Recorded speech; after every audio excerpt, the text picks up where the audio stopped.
در دایره کارهای آبادانی و سازندگی مؤسسه‌های تعلیمی ناحیه وخش، صاحب بیناهای نو و سیمخانه‌های ایلاوگی با طرح نو و معاصر گشته، شرط و شرایط تعلیم برای خوانندگان هم رو به بهبودی دارد. مؤسسه تعلیمی رقم 35 ناحیه از زمره آن تعلیمگاهان است که امروز برای برطرف کردن مشکلی نارسایی جای نشست با جلب مبلغ‌های سرمایه‌گذاری بینای علاوه سیمخانه‌های ایلاوگی را بنیاد نموده ایستاده است. این بنا از 2 آشیانه و 10 سیمخانه عبارت بوده، برای 500 نفر خواننده در 2 بست به نقشه گرفته شده است. بنا به اطلاع مسئولین شعبه معارف ناحیه، قیاس به 5 سال پیش شماره عمومی مؤسسه‌های تعلیمی از 53 تا به 71 عدد رسانده شده است که در این مدت زیادشوی شماره عمومی خوانندگان نزدیک به 9000 نفر را تشکیل می‌دهد. محض زیادشوی شماره خوانندگان احتیاجات جای نشست و سیمخانه مؤسسه‌های تعلیمی نو را تقاضا می‌کند. از این رو مسئولین تلاش می‌کنند با دست دادن امکانیت به نوبت مؤسسه‌های تعلیمی ناحیه را از نو بنیاد کرده و مشکلی نارسایی جای نشست را از بین برند.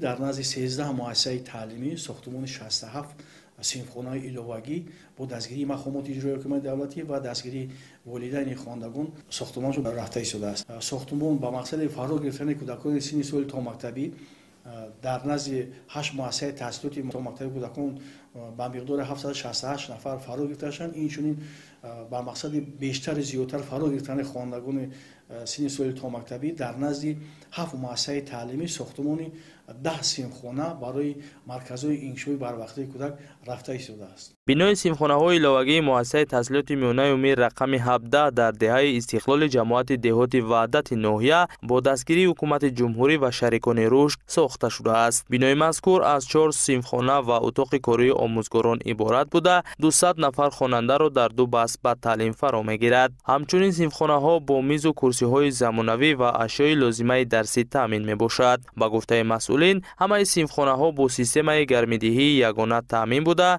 در آغاز سال نو خوانش مورد استفاده قرار خواهد گرفت. 1700 خواننده تحصیل میکند. آنها از راه‌های دور یعنی 3.5 کیلومتر با مؤسسه می اومدن، کمتر تنقیصی میکشیدن. سیمخانه‌هایی که ایلاوگی با ما ساخته دادن در اونجا 200 خواننده ما 100 خواننده بست یکم، 100 خواننده بست دیوم تحصیل میکنند. پیشتر در مؤسسه ما که 1700 خواننده تحصیل میکرد نارسایی جوی نشست دیده میشد. اکنون از سال خوانش نو از ماه سپتامبر این مسئله همش برطرف شده، نارسایی دیگه دیده نمی شود. در حدود جماعت شهرک کیرفی ناحیه هم امروزها سیمخانه‌های ایلاوگی و مؤسسه‌های تعلیمی نو بنیاد گشته ایستاده است. جریان کارهای ساختمانی بنای سیمخانه‌های ایلاوگی مؤسسه تحصیلات میانه عمومی رقم 41 جماعت خود دلیل آن است. این بنا از 10 سیمخانه ایلاوگی عبارت بوده، برای 500 نفر خواننده در 2 بست از حساب مقامات محلی و کمیته پدر و مادران بنیاد گشته ایستاده است. در واقع طی سالهای اخیر اکثر از مؤسسه‌های تعلیمی ناحیه وخش صاحب بناهای نو گشته، سیمخانه‌ها با تجهیزات و عیانیت‌های تعلیمی فراهم و شرایط درس‌آموزی خوانندگان به مراتب بهتر گردیده ایستاده است. گزارش اسکندر دولتов، طالب جان سیف از ناحیه وخش برای برنامه اطلاعاتی نوید.